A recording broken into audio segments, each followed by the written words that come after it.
आज हम कहानी सुनने वाले हैं, उसका नाम है जादुई मोती और राजकुमारी। बहुत पुराने समय की बात है। एक राज्य में एक बहुत ही बहादुर राजकुमार रहता था। वो अपने विवाह के लिए एक सुंदर और सुशील राजकुमारी ढूंढ रहा था, लेकिन अब तक उसे अपनी पसंद की अच्छी राजकुमारी नहीं मिली थी। जब भी वो किसी राजकुमारी से मिलता, उसे हमेशा उसके अंदर कुछ न कुछ कमी दिखती रहती। इस तरह वो बहुत चिंता में रहने लगा और उसने सोचा, इस तरह तो मेरी आयु बढ़ती ही जाएगी और विवाह योग्य कोई राजकुमारी मुझे नहीं मिलेगी। एक दिन उसके महल में एक बहुत ही खूबसूरत राजकुमारी आई। वो देर रात में महल के द्वार पर खड़ी हुई थी। दरअसल उसके राज्य पर दुश्मनों ने हमला करके अपने कब्जे में ले लिया था। वो अपनी जान बचाकर वहाँ से भाग निकली थी और कहीं पर शरण लेना चाहती थी, लेकिन उसकी वेशभूषा और कपड़े बहुत ही साधारण थे। जब उसने खुद को राजकुमारी बताया और एक रात के लिए रहने के लिए प्रार्थना की, तो रानी ने उसे मना कर दिया, क्योंकि वो पहनावे से बिल्कुल भी राजकुमारी नहीं लग रही थी। किंतु जब उसने बहुत बार विनती की, तो जैसे तैसे करके राजा ने उसे एक रात रुकने के लिए महल के भीतर बुला लिया। अब राजा और रानी ये जानना चाहते थे कि वो सच में राजकुमारी है या नहीं। अतः उन्होंने सेवकों को बोला, इसके बिस्तर पर गद्दों के नीचे एक सुई डाल दो। उन्होंने सोचा, अगर वो पूरी रात सो नहीं पाई तो निश्चित ही वो असली राजकुमारी है। जब सुबह हुई तब रानी ने सेवकों से पूछा, उस कन्या की सारी रात कैसी रही? सेवकों ने बोला, वो पूरी रात अपने बिस्तर में बेचैन होकर करवटें बदलती रही और ठीक से सो भी नहीं पाई। अब रानी काफी खुश होती है, क्योंकि उसे विश्वास हो गया था कि वो कन्या असली राजकुमारी है। राजकुमार भी काफी खुश हो जाता है, क्योंकि उसे वो कन्या बहुत सुंदर और अच्छी लगी थी। वो राजकुमारी को कहता है, मुझे तुम बहुत पसंद आई हो, क्योंकि सुंदर तो तुम हो ही, लेकिन जिस तरह से तुमने समझदारी के साथ दुश्मनों से अपने प्राणों की रक्षा की है, तुम बहादुर और समझदार भी हो।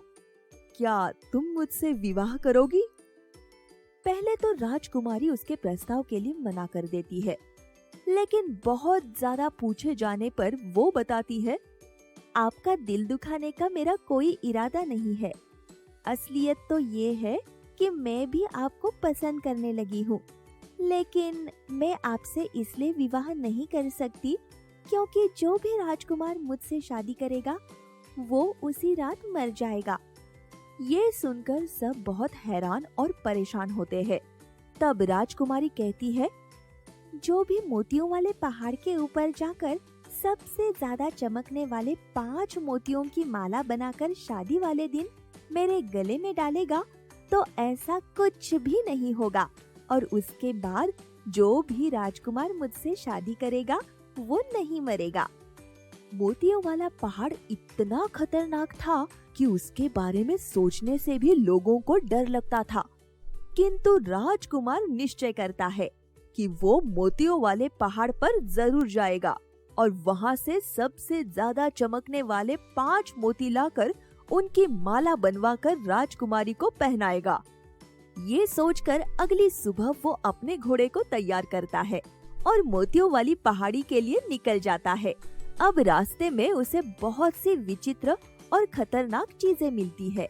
जब वो एक नदी के पास से गुजर रहा होता है, उसे एक आवाज सुनाई देती है, अरे कोई है जो मेरी मदद कर सके? ये सुनकर राजकुमार अपने घोड़े को रोक देता है और देखता है कि वहाँ पर एक छोटी मछली तड़प रही है और इंसान की आवाज में बोल रही है, कोई मेरी मदद करो। राजकुमार उसे कहता है, अरे मछली, तुम्हें क्या हुआ है? बोल, तुझे क्या मदद चाहिए? वो मछली बोलती है, क्या तुम मुझे इस नदी में डाल दोगे ताकि मैं अपने घर वापस जा सकूं? थोड़ी देर सोचने के बाद राजकुमार मछली को नदी में डाल देता है। मछली राजकुमार को धन्यवाद देती है और बोलती है, ए नेकदिल इंसान, भगवान तुम्हारा बहुत भला करे। एक बार फिर राजकुमार अपने घोड़े पर बैठता है और 5 मोतियों वाले पहाड़ की तरफ चल देता है। बहुत दूर जाने के बाद शाम हो जाती है, अतः वह कहीं पर ठहरने का निश्चय करता है और एक घने जंगल में वो पहुंचकर वहां पर विश्राम करने लगता है। तभी उसको एक आवाज सुनाई देती है, अरे कोई है जो मेरी मदद कर सके। उस आवाज को सुनते ही राजकुमार की नींद खुल जाती है और वो देखता है कि एक चिड़िया डालियों में फंसी हुई है। ये देख राजकुमार को काफी हैरानी होती है और वो पेड़ पर चढ़कर उस चिड़िया को डालियों में से निकाल लेता है। चिड़िया खुश होकर बोलती है, तुम्हारा भला हो, और फिर वहाँ से उड़ जाती है। अब राजकुमार सो जाता है और जब सुबह उसकी नींद खुलती है तो वो वहीं पास बहती नदी के पानी में स्नान करता है और पेड़ से कुछ फल तोड़कर उन्हें खा लेता है। उसके बाद अपने घोड़े पर सवार होकर पुनः 5 मोतियों वाली पहाड़ी की तरफ चल देता है। अब रास्ते में बहुत ही बूढ़ी महिला दिखाई देती है जो ठीक से चल भी नहीं पा रही थी। उसे देखकर राजकुमार अपने घोड़े को रोक लेता है और पूछता है, अम्मा, तुम इस घने जंगल में अकेली क्या कर रही हो? तो बूढ़ी औरत कहती है, मैं यहाँ अपने बेटे के साथ आई थी, किंतु वो यहाँ मुझे अकेला छोड़कर भाग गया है। अतः क्या तुम मुझे अपना घोड़ा दोगे ताकि मैं अपने घर पहुँच सकूं? ये सुनकर राजकुमार सोच में पड़ जाता है। 5 मोतियों वाले पहाड़ पर जाने के लिए मुझे इस घोड़े की बहुत ज्यादा जरूरत है, अथवा पता नहीं कि मैं वहाँ पहुँच भी पाऊंगा या नहीं। वो ऐसा सोच ही रहा था, तभी बूढ़ी औरत बोलती है, अरे रहने दो, नहीं देना है तो मत दो। सोचो मत, जब मेरे अपने बेटे ने ही मेरा साथ नहीं दिया तो तुमसे मैं कैसे उम्मीद करूं? ऐसा कहकर वो धीरे धीरे जाने लगती है। तभी राजकुमार बोलता है, ठहरो माँ, ये लो मेरा घोड़ा और इस पर बैठकर तुम अपने घर जा सकती हो। राजकुमार अपना घोड़ा तो दे देता है, किंतु सोच में पड़ जाता है कि अब वो 5 मोतियों वाले पहाड़ पर कैसे जाएगा। वो ये सोच ही रहा था, तभी उसके सामने चारों तरफ बहुत ही ज्यादा चमकता हुआ प्रकाश फैल जाता है और वो बूढ़ी औरत एक बहुत ही सुंदर और जवान युवती के रूप में उसके सामने आ खड़ी होती है। उसके बगल में सुनहरे रंग का बहुत ही सुंदर और मजबूत घोड़ा खड़ा होता है। फिर वो युवती बोलती है, जिस बूढ़ी औरत को तुमने मदद की वो मैं ही थी।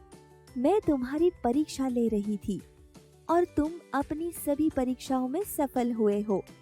ये लो, ये मेरा वायु के वेग से भी ज्यादा तेज गति से उड़ने वाला बहुत ही ताकतवर घोड़ा है। ये 5 मोतियों के पहाड़ पर जाने के लिए तुम्हारी मदद करेगा। बिना इसके तुम वहाँ नहीं जा पाओगे और मेरी जादुई तलवार भी मैं तुम्हें दे रही हूँ। शायद ये तुम्हारे काम आए। ऐसा कहकर वो तुरंत गायब हो गई। राजकुमार ने मन ही मन में उसको धन्यवाद दिया। वो बहुत प्रसन्न था कि अब वो आसानी से 5 मोतियों वाली पहाड़ पर जाकर राजकुमारी के लिए मोती ढूंढ लेगा। फिर वो आगे बढ़ने के लिए जैसे ही सुनहरे घोड़े के ऊपर बैठता है, घोड़ा उसे लेकर बहुत अधिक रफ्तार से आसमान में उड़ने लगता है।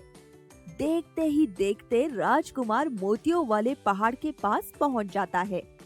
पहाड़ इतना तेज चमक रहा होता है कि उसकी तरफ देखना भी मुश्किल था, क्योंकि वहाँ पर हर तरफ मोती ही मोती थे।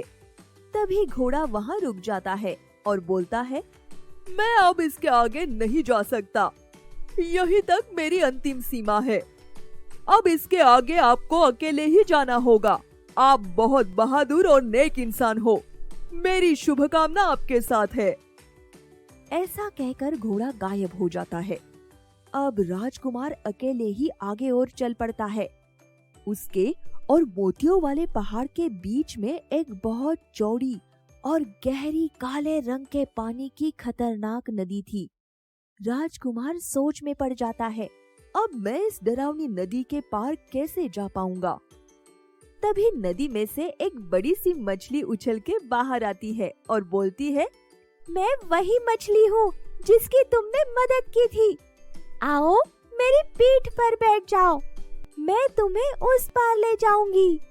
राजकुमार बहुत खुश होता है और मछली को बहुत सारे धन्यवाद देते हुए उसकी पीठ पर बैठ जाता है। फिर वो मछली राजकुमार को नदी के पार ले जाती है।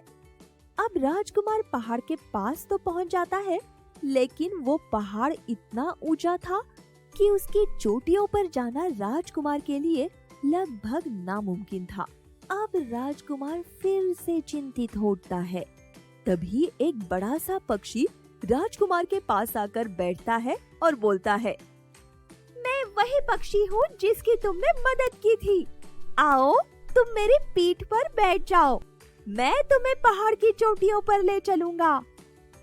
अब तो राजकुमार बहुत ही ज्यादा खुश हो जाता है और फिर देखते ही देखते वो पक्षी राजकुमार को पहाड़ के ऊपर ले जाता है। राजकुमार उस पक्षी को धन्यवाद देता है और फिर वो पक्षी भी घोड़े और मछली की तरह वहाँ से गायब हो जाता है।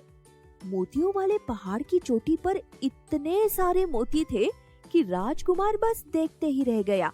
लेकिन थोड़ी देर बाद ही वो फिर से चिंता में पड़ गया और सोचने लगा, सारी कठिनाइयों को पार करते हुए मैं यहाँ तक पहुँच तो गया हूँ, लेकिन इनमें से जो सबसे ज्यादा चमक रहे हैं उन्हीं 5 मोतियों को राजकुमारी की माला बनाने के लिए मुझे लेना है। अब ये चुनाव मैं कैसे करूं? क्योंकि यहाँ पर तो अनगिनत मोती है और सभी मोती बहुत ज्यादा चमक रहे हैं। तभी उसे दिखाई देता है कि एक जगह बहुत सारे मोती थे। उनमें से एक मोती सबसे ज्यादा चमक रहा था, लेकिन जैसे ही राजकुमार उस मोती को छूने की कोशिश करता है, तुरंत आवाज आती है, खबरदार, तुम हमें तभी ले सकते हो जब तुम हमारे एक सवाल का जवाब दोगे। असल में उन 5 मोतियों को लेने के लिए राजकुमार को 5 सवालों के जवाब देने थे। अब राजकुमार को चिंता तो होती है, लेकिन फिर भी वो बहुत विनम्रता के साथ कहता है, ठीक है, आपको जो प्रश्न पूछना है पूछिए, मैं पूरी ईमानदारी के साथ उत्तर देने की कोशिश करूंगा। और इस प्रकार राजकुमार 5 मोतियों के 5 सवालों का सही जवाब देता है और 5 मोती लाकर उनकी माला बनवाकर राजकुमारी के गले में डाल देता है। अब राजकुमारी बहुत खुश होती है और कहती है, आप इस अत्यंत कठिन परीक्षा में सफल हुए, अब हम विवाह कर सकते हैं। ऐसा सुनकर राजा रानी और प्रजा में सभी लोग बहुत खुश होते हैं। पूरे राज्य को बहुत अच्छे से सजाया जाता है, चारों ओर दिए जलाए जाते हैं और बहुत धूमधाम से राजकुमार और राजकुमारी की शादी हो जाती है। फिर वो हंसी खुशी आगे का जीवन व्यतीत करते हैं।